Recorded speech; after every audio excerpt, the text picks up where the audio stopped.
Hello, everyone. Welcome. I'm Jennifer Vanderbecken with Vanderbecken Remodel. I am the 2021 Remodelers Council Chair, and I, along with our Council's Vice Chair, Melissa Irons, welcome you to today's webinar. We are so glad you're taking the time to be here and know that it will be incredibly beneficial. We have the chat open and would love for you to participate as much as you like by commenting in the chat. We also have a Q&A option, so please type in any questions that you have for our speaker tonight, Mike Harari, there, and we'll go through them in the question and answer time. As for utilizing the chat, let's practice a bit. Go ahead and in the chat, type out an NAHB designation or designations that you hold. So let's see who can practice the chat. Go to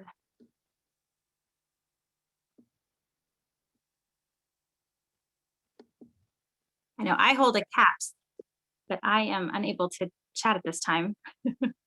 So anybody out there who has a certified green or a CGR or CGA? Marcus, type in what you have, what designation you have.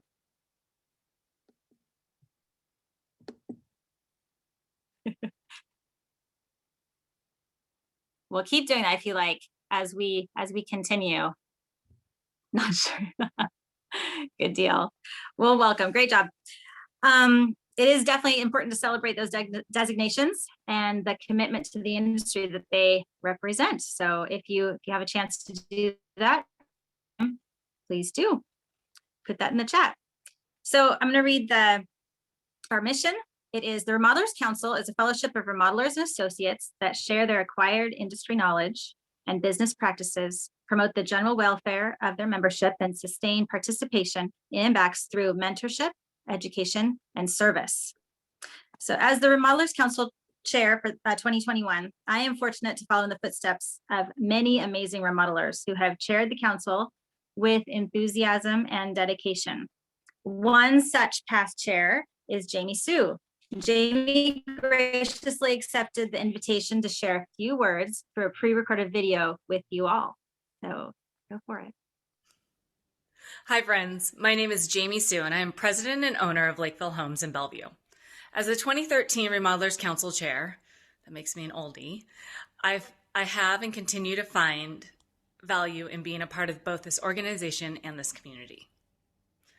Congratulations to you for investing in yourself and your business by attending this educational webinar and for being a part of the Remodelers Council. One of my favorite quotes that often gives me encouragement is out of a poem by Robert Frost. In it, he says, "The only way out is through." That lets me know that no matter what the current obstacle is, that there is only one way forward and that the reward will be the other side of this problem or issue or challenge. Thank you so much. I hope you enjoy today's programming and I look forward to seeing you, hopefully in person, soon.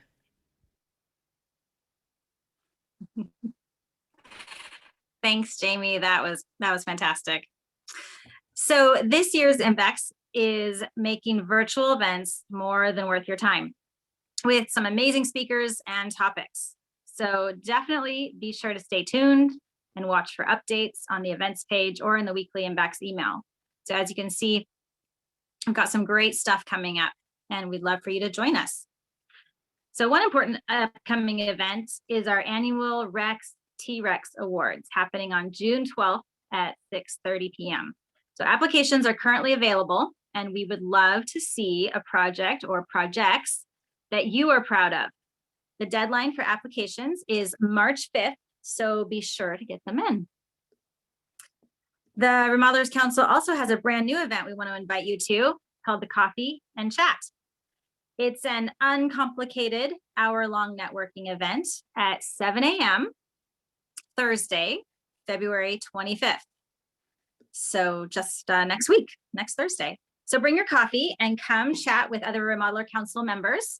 And if you're interested in getting an invite, reach out to Nicole early for that Zoom link. So this webinar is made possible by some pretty fantastic sponsors, and we would like for them to say a few words.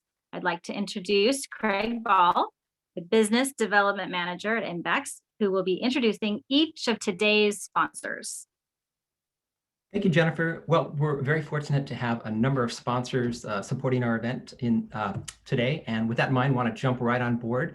And I'd like to introduce Kevin Kunka, who's with Trex. Kevin, are you able to connect with us? Up. Looks like Kevin's still having some audio issues. Well, real excited to have Trex. They're on board this year as an annual sponsor, so we're real excited for their support. They've got a great relationship with Dunn Lumber and, of course, Jim Kosho, one of our outstanding members. And so I'd encourage, on behalf of Kevin, encourage any of you that are curious, would like to sample some products, to visit Dunn Lumber. I know the location here in Kirkland has a wonderful display where you can sample all the various products. So hope I did okay there, Kevin. Hopefully we'll connect with you later. Next up, I'd like to speak with Marcus Klotz. Marcus is from KDL, representing Western Clearview Railing Systems. Marcus? Oh, hey everyone, Marcus here. Yes, I'm with KDL. We're manufacturers of Western Clearview Railing Systems, as well as Western Skylights. And we're more of a family-friendly type business where we kind of help with those projects you might be struggling on the railing designs. Maybe you got too many tasks to juggle. Well, we offer a free of charge service to you where we'll come out and team up with you on the design and go over all the railing needs as well as skylight needs that you might have. We offer a wide variety of products. Everything is powder coated aluminum railing. We offer styles in both surface mount and fascia mount, which, like Craig said, you can also see at any Dunn Lumber. We have our railing on display at every one of their store locations. One of the cool things about our brand is we offer 16 different color options. So it's not just black or white. We can do green and purple. Anyways, we also manufacture glass and acrylic curb mounted skylights, and we can even offer custom powder coated frames on those skylights. So if you're interested in some new railing or some skylights, you can always contact me, or like I said, visit your local Dunn Lumber and check out our displays. Thank you very much. Thank you, Marcus. Next, we'd like to hear from Miles Snyder over at Milgard Windows and Doors. Miles. Hey everyone, Miles Snyder, your local Milgard outside sales rep. Milgard's one of the largest and most trusted names in the window and door industry, servicing our community since 1960. Recently just launched a brand new product last week. In addition to our Trinsic series, we're offering a new black on black cap stock. Really exciting to our market. As it's one of a kind. This is an acrylic layer that goes over our vinyl substrate. So black interior, black exterior, super durable, and exclusive to our Trinsic series. So going with that modern contemporary look, low profile hardware, award-winning smart touch lock, full lifetime warranty, and glass breakage warranty option. So this window has the works. We're really excited about it. And if you guys do need more information about it or the other products that we offer, you can visit us at milgard.com or visit one of your certified dealer locations in your local area. So appreciate everything, and you guys have a great evening. Thank you, Miles. And from Velux Skylights, we have Jeff Chase. Jeff. Hi there, I'm Jeff with Velux. Thank you very much. I wanted to let you folks know that Velux has a new price list effective on March 1st. The good news is we will not be raising prices in 2021. And more good news, we have some new blind colors for our solar powered blinds, which when used with a fixed or a manual venting skylight makes that product eligible for a 26% federal tax credit this year. And that applies to both the product and the labor cost. So this is a great value for your homeowners. Some other things that we've added are a couple of standard fixed skylight sizes, including a large span glass 4x8 skylight. So if you're looking to replace a structural skylight, you need something up to 32 square feet approximately. We have that now available. If you're interested in getting a digital copy of our price list, feel free to send me an email at jeff.chase@velux.com. and I'd be happy to send you one, or send me an email if you'd like me to drop a couple of hard copies in the mail or drop them by your office. Really appreciate your business. Look for us at Dunn Lumber. Thank you very much. Thank you, Jeff. Now we'd like to hear from Jeremy Anderson at AAA CarTech Glass and Closet. Jeremy. This is Jeremy from AAA CarTech Glass and Closet, where we've been faster and better since 1956. On behalf of AAA CarTech, we just want to thank the MBA for all the work that they do in our industry, especially advocating for our industry here the last 12 months. And we want to thank all of our building partners here at the Remodel Council. If we can serve you or help you in any way, we're happy to do that. Last thing is I'm going to give away this Cutco knife set. First person to comment in the chat 3 of our 4 products we install. 3 of our 4 products will win you this Cutco knife. So go ahead, chat now, and first person to do that is our winner. Thanks.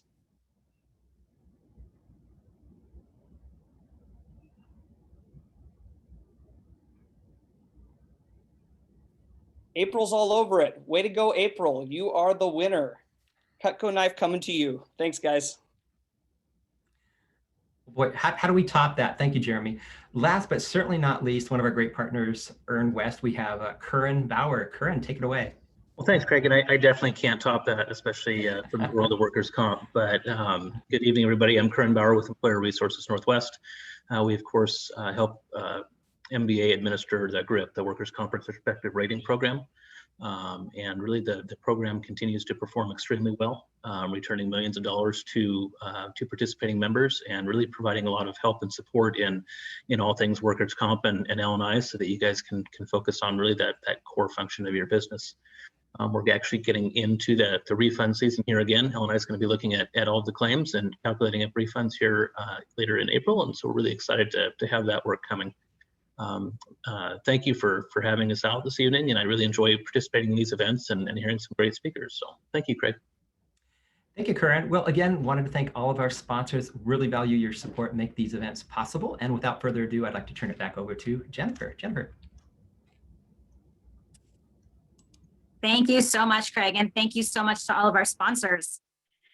So we have a great webinar planned today with our guest, Mark Harari. Mark Harari is an award-winning marketer, author of Lobster on a Cheese Plate, How to Stand Out, Attract the Best Clients, and Win Every Sale That Comes Your Way. And I actually have my copy right here. His pioneering work is developing targeted audience acquisition strategies, has influenced industry's best practices, and having spent the majority of his career working exclusively in the construction industry, Mark understands the unique challenges facing remodeling business owners today. Throughout his career, Mark has run the marketing gamut from email, SEO, and web design to copywriting, positioning, and brand management.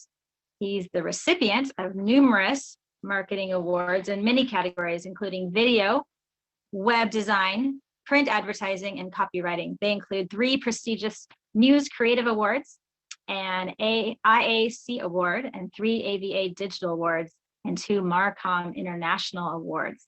Wow. So Mark, thank you so much for coming, and we're so excited to hear you. Take it away. Hey, can everybody hear me? Looking good. I don't know about you all, I'm zoomed out. So I'm shooting for going for kind of a live in-person kind of feel. So I got a monitor set up. I'm going to be standing, talking, no just voiceover with slides flashing past your face for the next 45 minutes to an hour. So I'm hoping that it makes it a little more bearable as opposed to the other sessions you've probably been attending that I've certainly attended. One thing I'm also going to try to do is keep this interactive. Let's use this chat function. Have it open, please. Have your fingers poised over. I'm going to ask a lot of questions. I'm hoping to get a lot of interaction. You don't even have to type. If I ask a yes or no question, just go ahead and just type a Y or an N. You don't have to, exert too much energy. Okay. So without further ado, let's get started. Don't you love that? Without further ado. So how to stand out, attract the best clients, and win every sale that comes your way. Yeah, what in the heck are you talking about, Mark? It almost seems like it's a sales class, right? And you're a marketing guy. But believe it or not, I have seen it time and time again. The right marketing done right, the way I lay out in the book, can virtually guarantee sales before you even say hello. So I'm going to kind of take you through it a little bit as best as we can today. I'm going to focus on section 2 of my book today, the positioning and how you position yourself in the market. So really quickly, positioning and your position are two mutually exclusive concepts. Your position is the distinct place you hold in the mind of your customer or your potential client, okay? So let me say that again. It's the place you hold in the mind of the prospect. What does that mean? It means you don't own your position. They do. It's in their minds. So it may kind of seem like, well, Mark, it's my position. I can do whatever I want. No, you can't. You don't own it. So your position in the market, the best you can do is influence it. And that is what positioning is. Positioning is the process of influencing how people perceive you, how they put you compared to your competitors, in what part of the brain, how does that make sense to them? How do you fit in that grand scheme of things? So what we're going to do is we're going to talk a little bit about how you're going to position yourself. And now you may be kind of thinking, before you close up and say, you know, the heck with this, you might be saying, well, why do I care? Right? My positioning, that's something for big companies. I'm a small business. I don't need to worry about positioning. And that couldn't be farther from the truth. Your position is critical to your success. And so many companies don't even go through this step. I bet a few of you out there your doors have been open for 20, 30, 40 years, and you've never even gone through this process of establishing your positioning.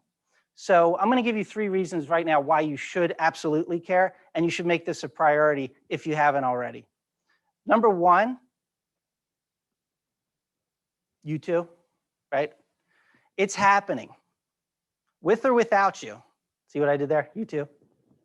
With or without you, it's happening, okay? Like I said, your position exists in the minds of the market, in the minds of your clients, your prospects, and everybody out there that just comes in contact with your brand. So it's happening. You are being positioned. So why not influence it? Why not take control of what that perception is and not leave it up to chance? So that's number 1. Number 2 is it focuses your company. Your position is in many ways your North Star. It will guide every decision you make. And I'm going to kind of, as we go a little bit further, you'll kind of see how that makes sense, but it literally should play a huge part in every decision you make, how you are positioned in your marketplace. So not to have that established is insanity to me. And of course, number 3 is its absolute, pure, unwavering power. And for those of you that know who that is, anybody know? All right, let's try it right now. Who's got their fingers poised? Who is that? This is interactive part. Type. It's not Hellboy, no. Good guess though. Thanos. Yes, Thanos. I don't have any Cutco knives though. I'm sorry, Katrina. Yes, Todd. It's Thanos. For those of you that don't know, it's fine. It's not mission critical. But Thanos is the Mad Titan. Okay, he is one of the most incredible beasts to roam the universe in the MCU, in the Marvel Cinematic Universe. Okay, and one of the things that I actually refer to him a lot in the book, it's because he's not unlike some of the competitors you may or may not be faced up against, right? Whether it's just a larger company that's well established in your local area, or a franchise that's moving in, whatever the case may be, there may be bigger, larger, with greater buying power, more marketing budget, bigger beasts that can outperform you, and you can defeat them. Just like in the movie, Thanos was defeated, and you can too through this positioning process. It is literally the most powerful tool you have in your marketing tool belt. So let me demonstrate that real quick for you. And we're going to go with brands that you know well. Okay. This is Jaguar. If you guys could type in the box a couple, what words come to mind? What feelings, what emotions when you think of Jaguar? Fancy, luxury, absolutely. Yep. Sophisticated, maintenance. I've heard maintenance and repair bills a couple times. That's funny. Class, right? High class, absolutely. No question. Sleek, yeah. I've heard pretentious before, right? Pretentious a little bit. I mean, which, you know, I don't, have you heard the commercial with, I think it's like a British lady and she pronounces it Jaguar. I mean, really? So, okay, moving on to the next slide. Hyundai. What kind of words come to mind? What emotions, what feelings does that brand elicit for you? A Hyundai. Cheap. Bargain. Yep. Gen Z. Oh, absolutely. Car for your daughter. I like that, Marcus. Yeah, no doubt. You can see there's a huge difference, right?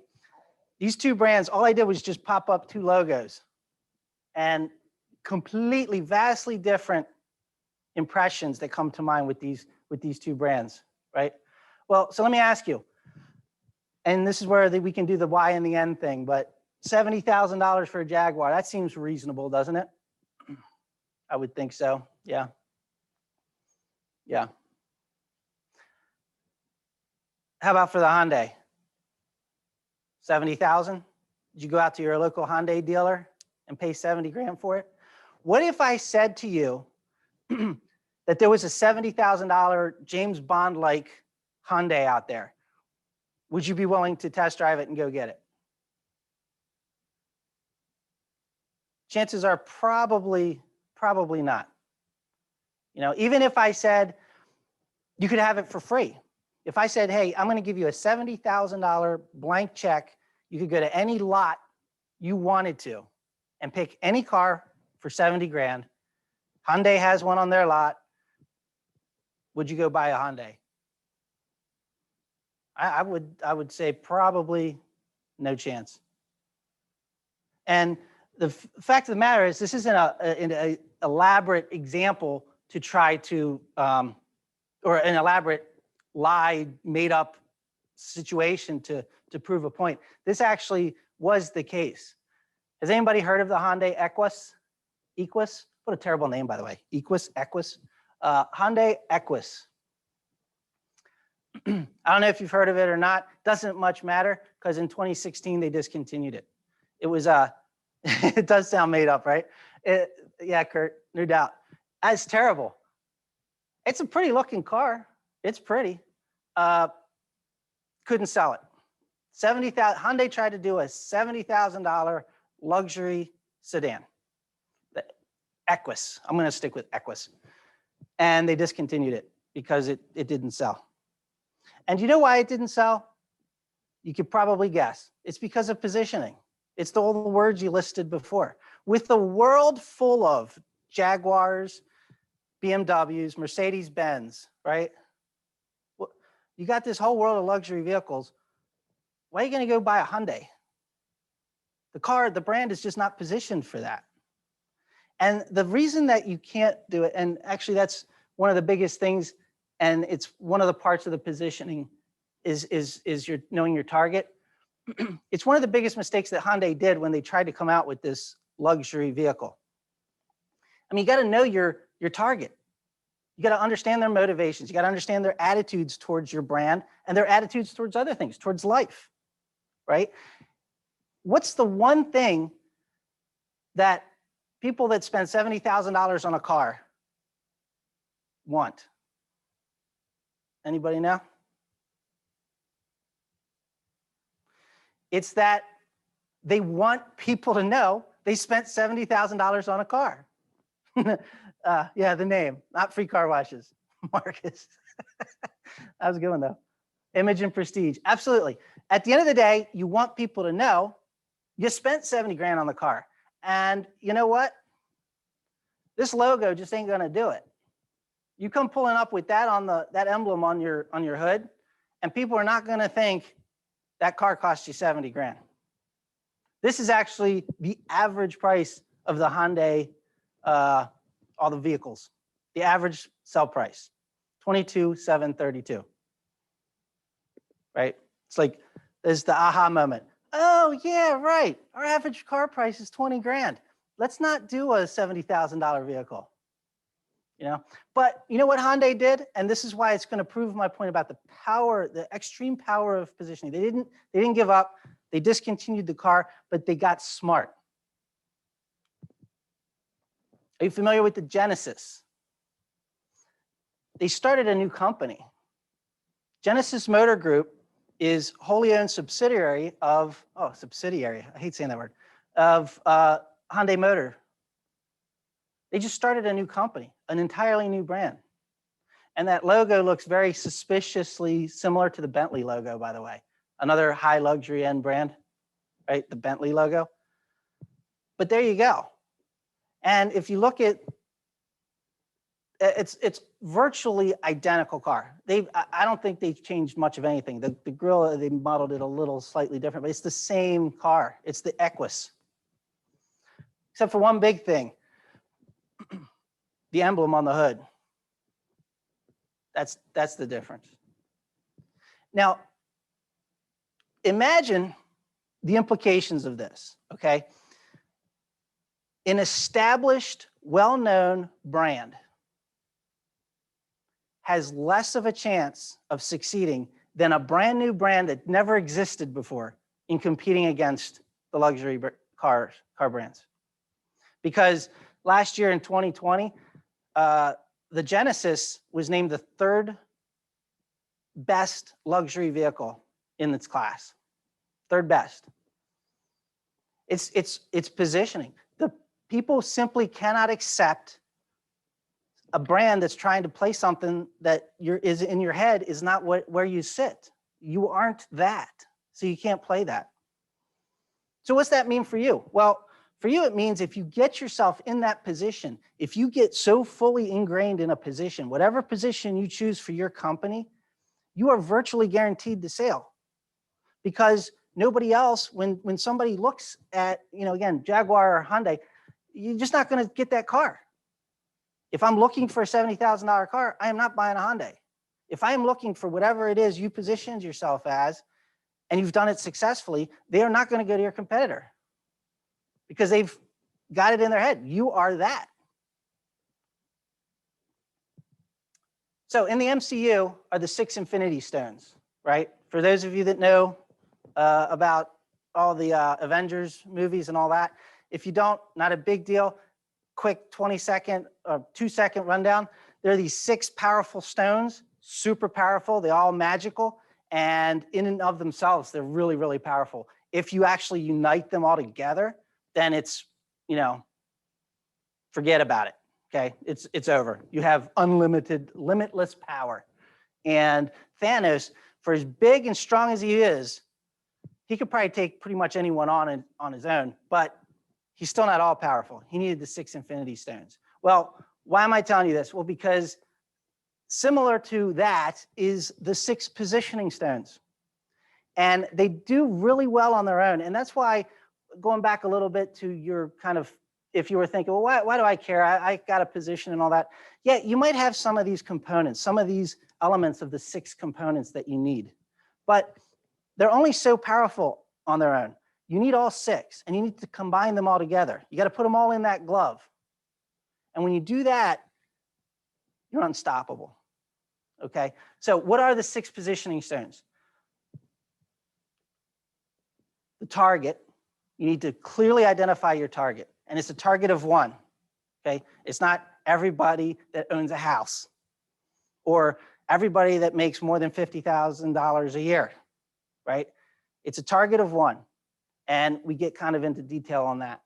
The second stone is the unmet need. Okay, some people call that like your pain. What's the customer's pain? I don't like calling it a pain. not everybody that is feeling pain, you know?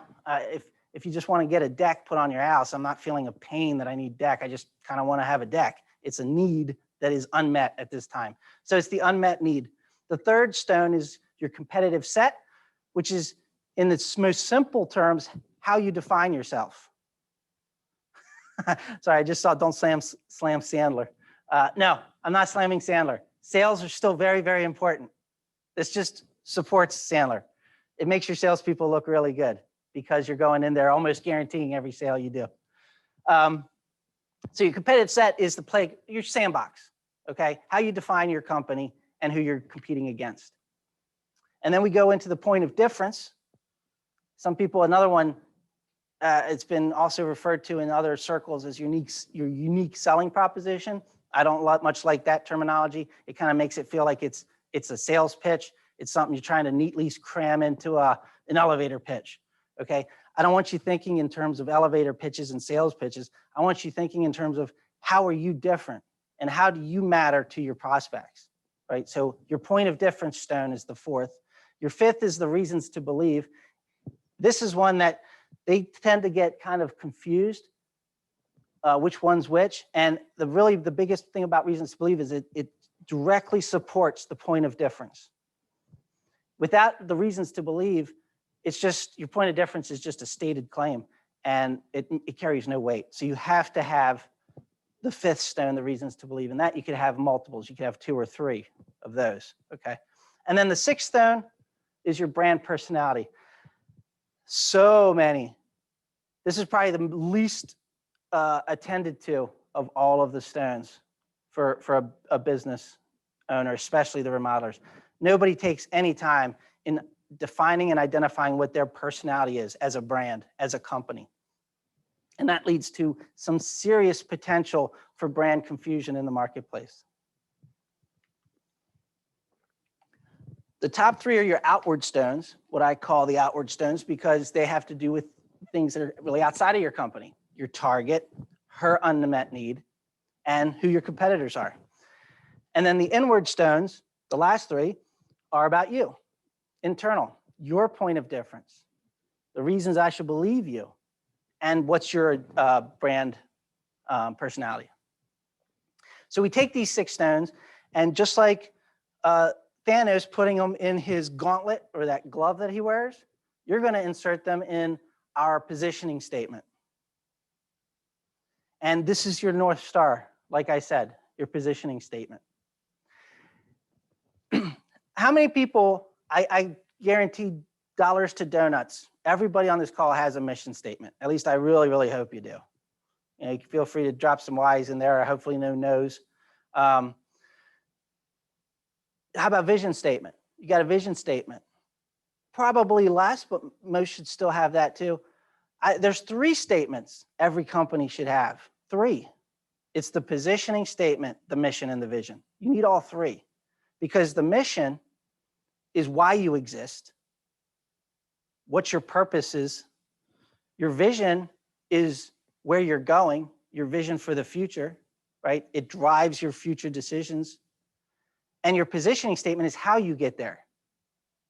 It defines who you are and how you're going to do what you do. This is what a positioning statement looks like. And you can see these are the stones we're popping in there. And it doesn't look like much when it's not filled in. For target, who unmet need, your company is the competitive set, that point of difference, because reason to believe 1 and reason to believe 2. And we convey this by being brand personality. Makes not really, it sounds like gibberish, right? But when we get our 6 stones, we identify them, and then we insert them into this statement. This is a powerful, powerful tool that you can wield to dominate your market. And it, again, it provides you with that guiding light, that North Star. Here's an example, actually I have in the book, because in the book we kind of work through a sample company also. And I know you're not going to be able to read it, but I'll read it to you so you can kind of hear it in context, right? So, 4, the stay-at-home mom in her 30s with young children who wants peace of mind that her kids will always be safe. ABC Renovation is the premier family-owned deck builder. that makes family health and safety its top priority. Because we have a no exposed wood policy on every deck we build, and all decks must pass our 18-point family safety standards test. And we convey all this by being a sincere, kind, thoughtful, nurturing, and caring company with a strong belief in family values. So hopefully that makes a little more sense hearing it in that context. This isn't something you're plastering on your website. This is an internal document. Unlike some companies that put their mission and vision out right on the website, this is always internal. This is the first step to, and it's why it's section 2 in the book, because after that, then you can take this and go through the rest of the sections and really build that marketing that is unstoppable. But this is an internal document. So how do you do that? How do you build this? It actually sounds kind of simple, right? The statement, but simple is never ever to be equated with easy. Everybody knows that, right? Simple does not equal easy. I think, was it Mark Twain is credited with saying or writing once, I apologize for the length of this letter. I wanted to write something shorter. I just didn't have the time, right? Trying to simplify something down is 10 times harder than just dumping it all out there and being really involved. So how do we do it? Well, what I want you to do is I want you to stare right in the middle of that, stare long and hard. You can see how it never stops. You're getting really sleepy, getting tired. I'm just kidding. Now, it's not that easy, right? It's not something that we're going to be able to do today, unfortunately. I wish I could take you through the entire process and everybody can leave this meeting or this session with fully built positioning statements. It's not going to happen. But what I can do is I can give you a couple of self-assessment tools today, okay? I've got 3 self-assessment tools that you can work through just to kind of see where you stand with some things, right? A little bit of a kind of a self-evaluation, if you will, okay? It's Abraham Lincoln's quote. The writing your letter is an Abraham Lincoln thing. I thought it was Mark Twain. That, you know, there you go. Who knows? I like Lincoln's cool too. I like him. So 3 self-assessment tools. We'll have to settle for that today. So the first tool I'm going to give you that you can actually take back, you know, go through this yourself right after we're done here. It's gonna be working with your competitive set, the 3rd stone. Okay, and it's something called perceptual mapping. Now, as you've probably noticed, I'm not big on like having slides just full of a bunch of text for you to read, because in my opinion, if I wanted you just to read the presentation, I could send it to you and I could go eat some dinner. So, but in this case, I wanted to give you a sense for what the definition of a perceptual map is. And Farrell and Hartline define it as a graph that represents customer perceptions and preferences spatially by means of a visual display. Now, as you can tell, this is obviously a very complicated tool, right? I mean, did you hear that? So let me show it to you real quick. Ta-da, right? A perceptual map is really just an x-axis and a y-axis, and we're going to define some attributes across the 2 continuum. And then we plot how we perceive ourselves and our competitors in the marketplace. So as an example, on the y-axis, I'm going to put high price and low price. And on the x-axis, I'm going to put low quality and high quality. Now, you would never, ever do a perceptual map like this with these, right? Because that's just basic, simple. It's not really that complicated. And it's not really going to matter much. In fact, this would always end up looking like this to some degree, right? Because low quality is going to be low price. High quality is going to be high price. You're never going to be high quality, low price. You'd go out of business. You're never going to be low quality, high price. You go out of business, right? So this would always look like this. But what ends up happening if you have something else like, say, you know, age, you know, younger demographic and older demographic and things like that, you get more of a scatter. And you can see kind of where your company fits in the landscape of the market. And what you end up with is 4 quadrants, right? Everybody here is technically in your sandbox, kind of, sort of, because they're defining themselves as what you're doing, because you're plotting them, if you're plotting them. But when you have companies in your same quadrant, those are your most direct competitors. So those are the ones you need to be most worried about, and you need to position yourself appropriately to separate yourself from them. Now you might be saying, and I've heard this before when I've done this type of a session, Mark, how do I know who my competitors are, or where they get plotted on these lines? I'm not in their meetings. I don't know their secrets and stuff. Remember, this is positioning. The company doesn't own their position. It belongs to everyone else. And it's called a perceptual map. It's perception.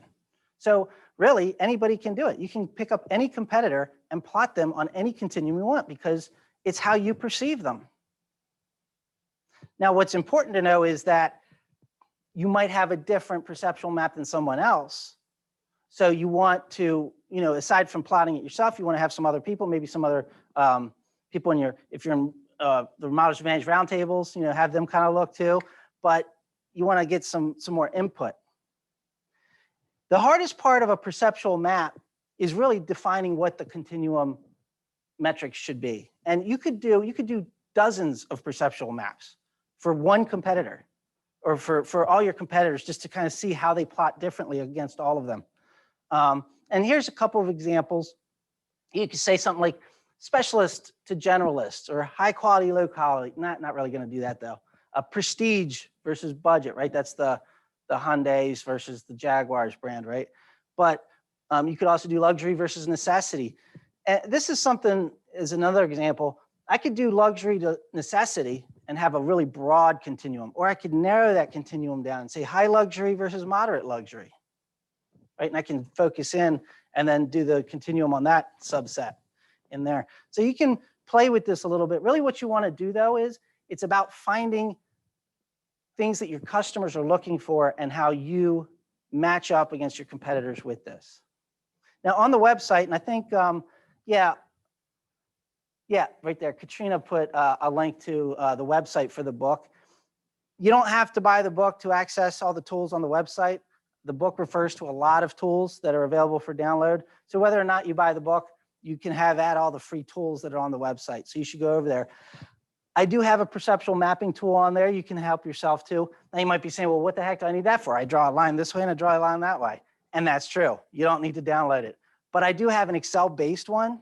So if you want to get really fancy and you want to survey people, if you want to run some surveys with past clients or other people in the market, and you start getting a lot of survey results, you can enter all the survey results into the Excel document, and it plots the averages out and it maps it for you. So if you're starting to get fancy, I got a fancy tool for you. If you don't want to get fancy, get yourself a piece of paper and a roller, draw 2 lines. So that's the first tool I want to give you. The second self-assessment tool is going to help you with your point of difference, that 4th stone. This is the meat and potatoes stone. This is the heart of the entire positioning statement. Although you need the entirety of it, but the point of difference is mission critical for you. So what's a self-assessment tool you can use for that? Well, I like to get into a state of Venn. I love Venn diagrams. I love them. I think they're so cool. They're pure. They're magical, right? I think of Venn diagrams as like the Ouija board of data, right? They're so much fun. And they just are, I love to watch them. Well, I'm getting a little excited over Venn. Let's move on. So we're going to get into a state of Venn. This one I don't really have a download for. I do. It kind of gives you some instructions on things to help you with tips for filling it out. So again, you can either get yourself maybe a can of soup and draw 3 circles, or you could go to the website and download one. And but on the download, it's got a couple tips to work through this exercise. So you draw yourself these 3 circles. And in the first circle group, we're going to list, and this is brainstorming. You're going to list all the things your customer wants. What your customer wants. Boom. Okay. And as you can see, that's why this is the 4th stone. And as you're working through this process, the very first stone is identifying your target. So you can kind of see how, as you go through all these stones, you start working through them. You got to have done the work prior so that you can fulfill the answers to the following steps. So what your customer wants goes here. Over there, we're going to list everything you do best, and you're going to brainstorm like no tomorrow, no matter how small. If you have the absolute best sales to production handoff process, list it. Whatever it is, list it. It's what you do best. And then if you didn't guess already, in this circle here, we're going to list everything your competitors do best. You could do this one of two ways. You could just lump all your competitors as a whole and just kind of put all the things that they all do best in there, or you could do one for each. So you can kind of drill down a little deeper and see where you stand with all of them. And as you know, with a Venn diagram, you end up with overlapping sections. And that's where you get the real juice, right? This is where we get the data. We got Jennifer's a third grade teacher and she likes that Venn diagrams too. So this overlap here, this is what I call the losing zone.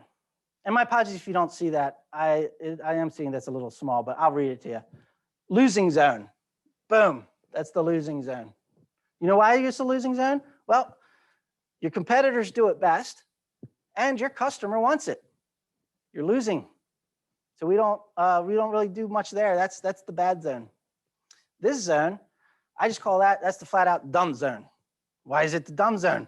Well, you claim to do it best. You're all excited about it. Your competitor claims to do it best. They're all excited about it, but your customer couldn't care less about it. So if you guys are spending money trying to make those claims, save your money. That's the dumb zone. And of course, this is the winning zone. Your customer wants it. You do it best. That's where you want to play. They might be saying, well, Mark, you said the 4 zones of positioning. Well, yeah, there is the 4th zone. It's that middle spot right there.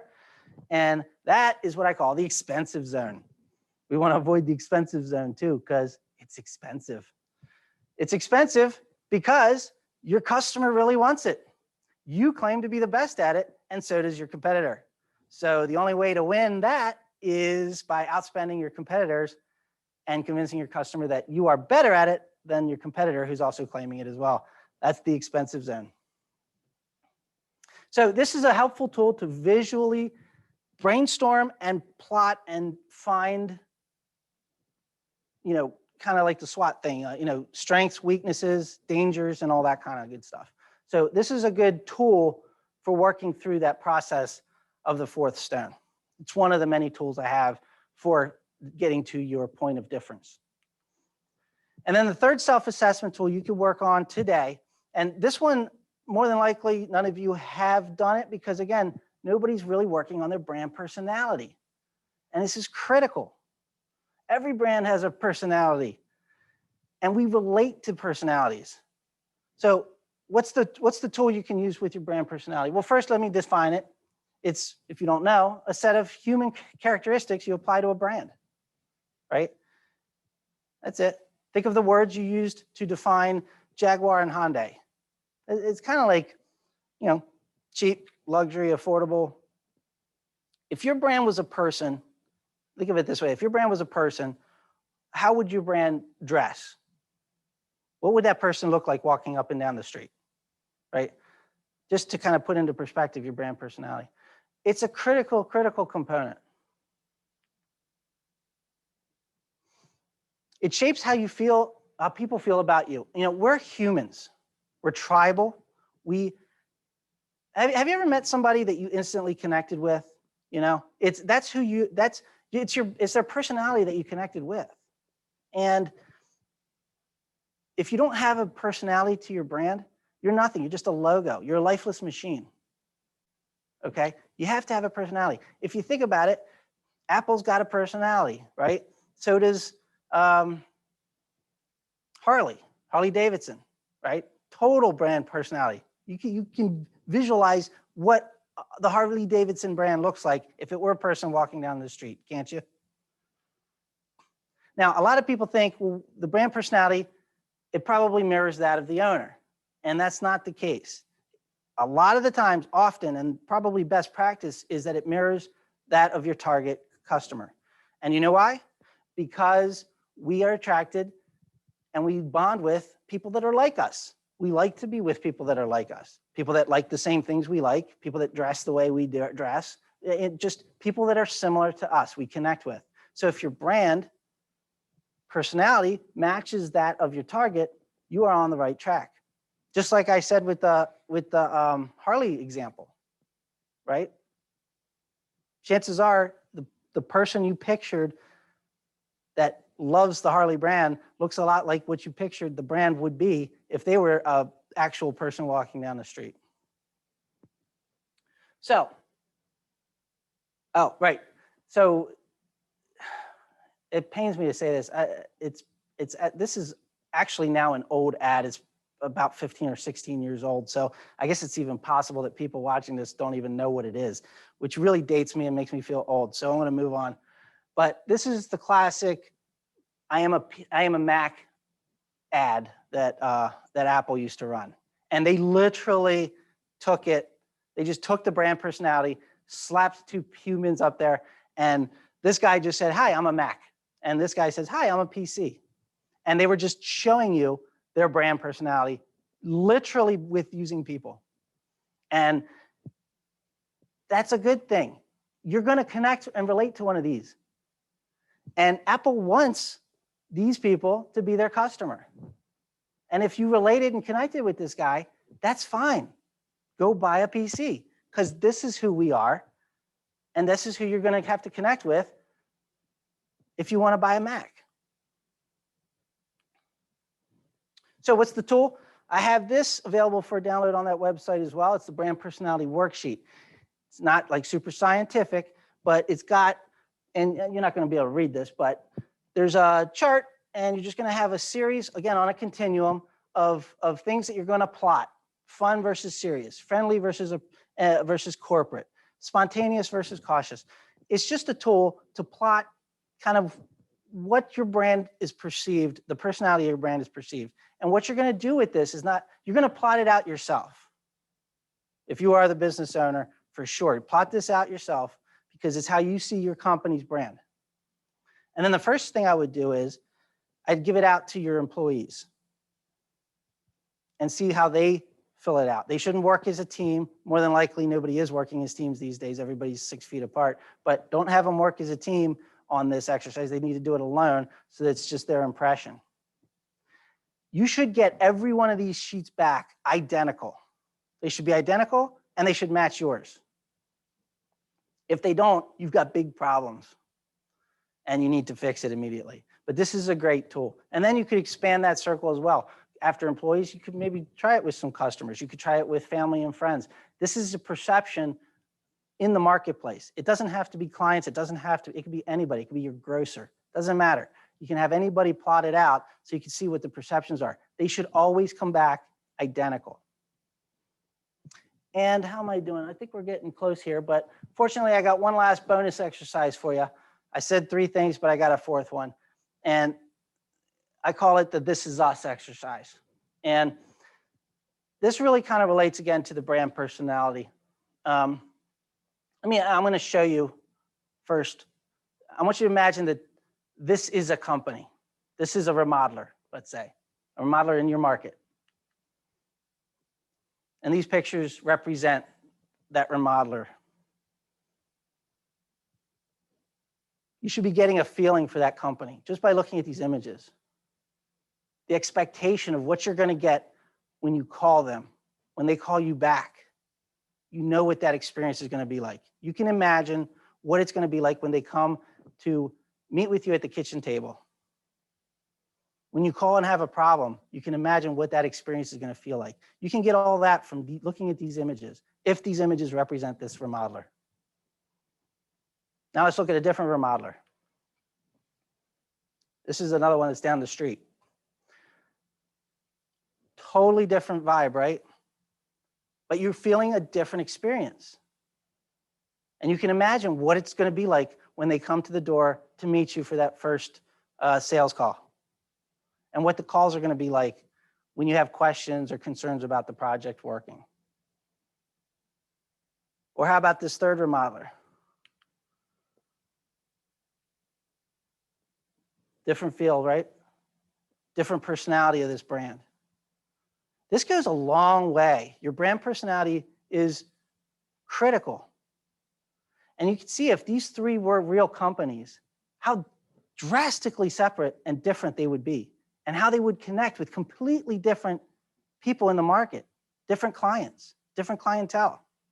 If these three were competing brands, I would argue if they were the only three remodelers in that market, there is a good chance, just based on this sixth stone of brand personality, that they could probably work without ever stealing a client from each other ever, because they are so dramatically different in how their personality and how they approach things.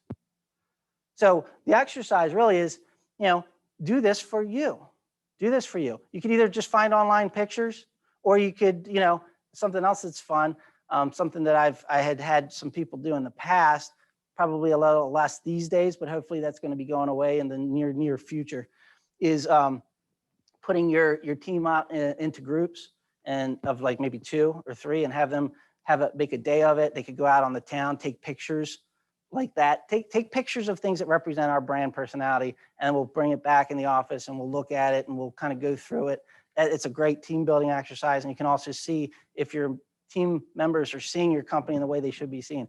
If you've got a team member that's for either this exercise or for that worksheet, if they're returning their impressions of what your brand is and it differs than what it should be or what you think it should be, get your head around how dangerous that is, because they represent you.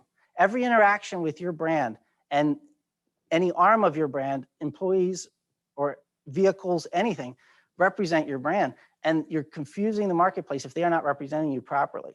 So it's a critical element. So those are the 3 things. I'm not going to go too deep into Remodelers Advantage. You guys, I'm sure most of you have already heard of Remodelers Advantage. If you haven't, check out remodelersadvantage.com. You can learn about roundtables. You can learn about our consulting services, our master classes, our trainings, our live events, all the stuff that we do, because our mission is to light the path of greater success for motivated remodeling professionals. So if you're motivated remodeling professionals and you haven't met up with Remodelers Advantage, check out the website. And if you don't know this, we have 2 podcasts. So Power Tips Unscripted is myself and Victoria. It comes out on Thursdays. It's for all business owners and business-related topics. And the Tim Fowler Show is our very own guru of production. And his podcast focuses mostly on your production side of remodeling. And of course, bethelobster.com. You can find out more about the book, or you can just download the free resources. There's tons of them.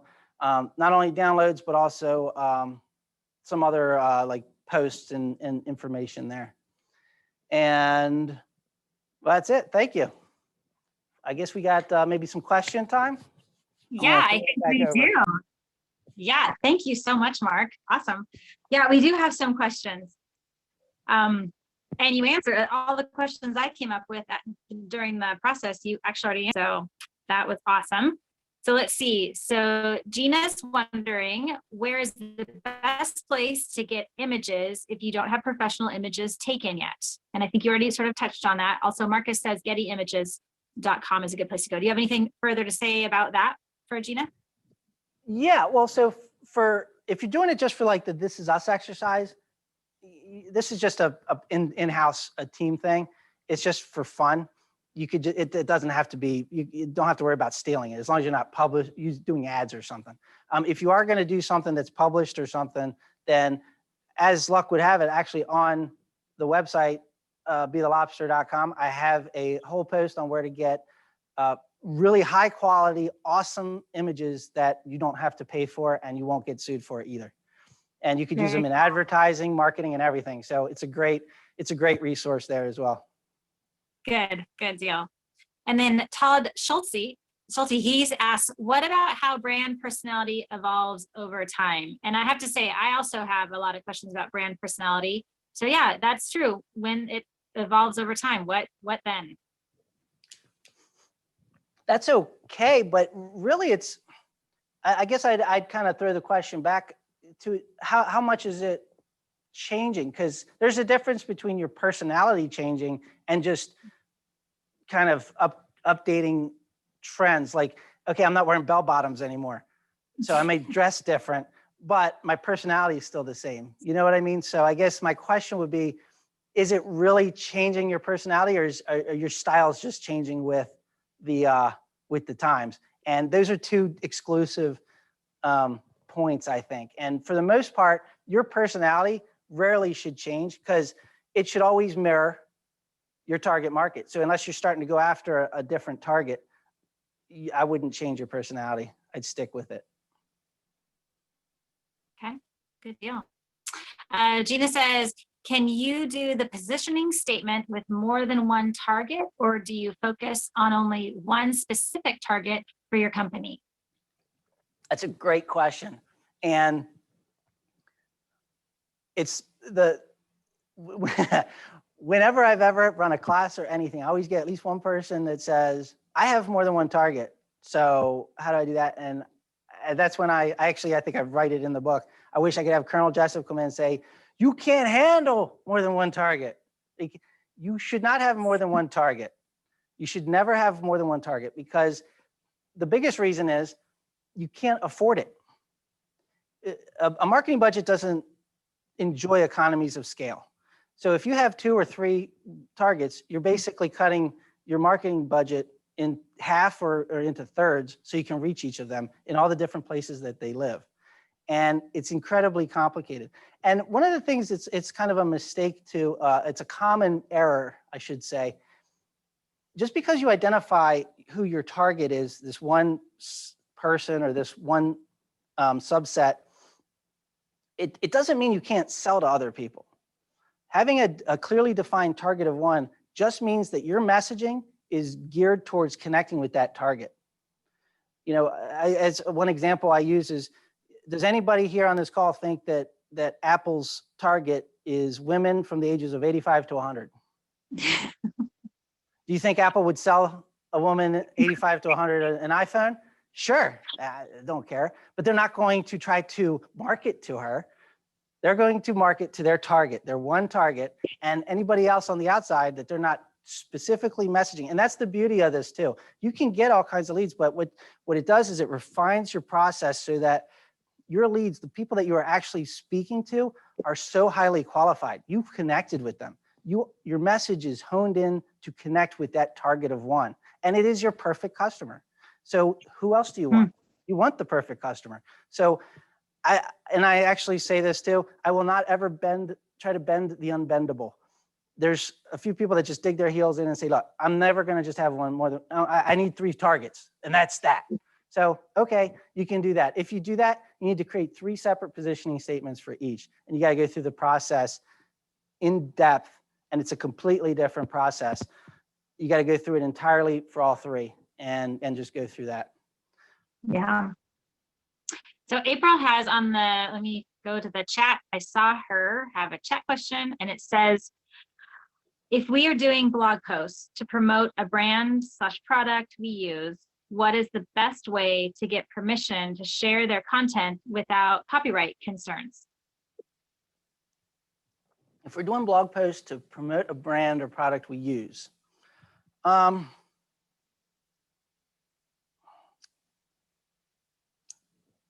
I don't see any copyright concerns. If you're just, I mean, copyright concerns and that type of thing is really if you're just straight up plagiarizing content from another site. Mm-hmm. But if you're writing about products you use, brands you use, that's editorial content, and there's nothing wrong with it. You as long, and you're not putting it in ads. You're writing blog posts. So there you have now. Although I did stay at a Holiday Inn Express last night, I am not an attorney, so don't quote me on that. But I see nothing. Oh, it's related to photos explicitly. Yeah. Okay, well, so for photos, still odds are in that context, you should be fine. You can the word they want you. It's all about context, right? I mean, they're not going to tell you to take down a post if you're trying to promote the brand or product they're using. So I would say worst case, I've been involved with a lot of blogs and content and clients and all that.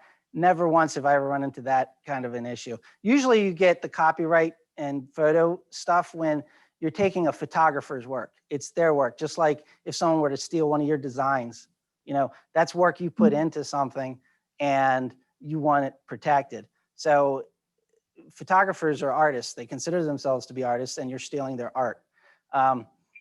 Images of Pella skylight, I don't think is going to offend anybody, if that makes sense. Yeah.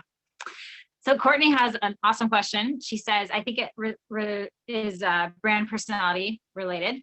Any ideas for getting buy-in? Seems most important to sell internally to get everyone elevating to the same standard. So employee buy-in.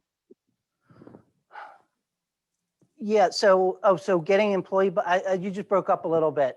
You said getting employee buy-in I'm for sorry. your brand personality?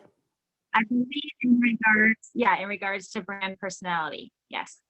Yeah, actually, I think you 100% need it because, again, your brand it's all about consistency. Everybody, I'm sure everybody's heard the what's Chick-fil-A, right? The Chick-fil-A, everybody they all say the same thing. They all greet you the same way. Everything's my pleasure, right? That is not negotiable. That is the way it works, right? And it's the exact same thing. The only reason it works is that every single person in that unit behaves that way. And I think the photo montage is an excellent tool. It's also great for onboarding new people. Because I imagine like one of those pictures, just one of those montages was yours. And you're onboarding a new employee, and then you just flip in through a book and you open to this page or pages with these photos and say, this is us. This is who we are. And you need to emulate this at all times. And the picture says 1,000 words. And I think it's a great way to onboard new employees. And it's a way to kind of bring all the current employees on pace just by showing these images. It's just, as long as you find the right ones that really exude what it is you want it to show. I hope I answered the question. I don't know. I think so. Yeah. Well, I have loved reading the book. It's fantastic. And it's a lot of information. And my my 16-year-old son was here earlier when you were talking about the Marvel, and he wouldn't leave. He was so interested. So good job making it so entertaining. Cool. Awesome. For hopefully a future businessman. So yeah. Are there any other questions anybody has? I'll check the chat. And also. Well, and if you want, you could drop my email in there. If somebody thinks of something afterwards and you just didn't think of it now, you can email me. I'm happy to answer some questions. It's mark@remodelersadvantage.com. And actually, I also have one at mark@beathelobster.com, so that works too. So you can just fire me any questions you have. And yeah, thank you. It's great. Thank you. Let me get my little script here. So yeah, that was a really, really great presentation. And there's so much more I know. So thank you. Thank you so much, Mark. Also, we want to thank our sponsors, and thanks to MBAX for hosting this webinar. Special thanks to Trex, KDL, Milgard, Velux, and AAA Cartac Glass and Earn West. So be sure to visit the website for updates on upcoming events. And yeah, have a wonderful rest of your day. Thank you so much for joining us. Bye-bye.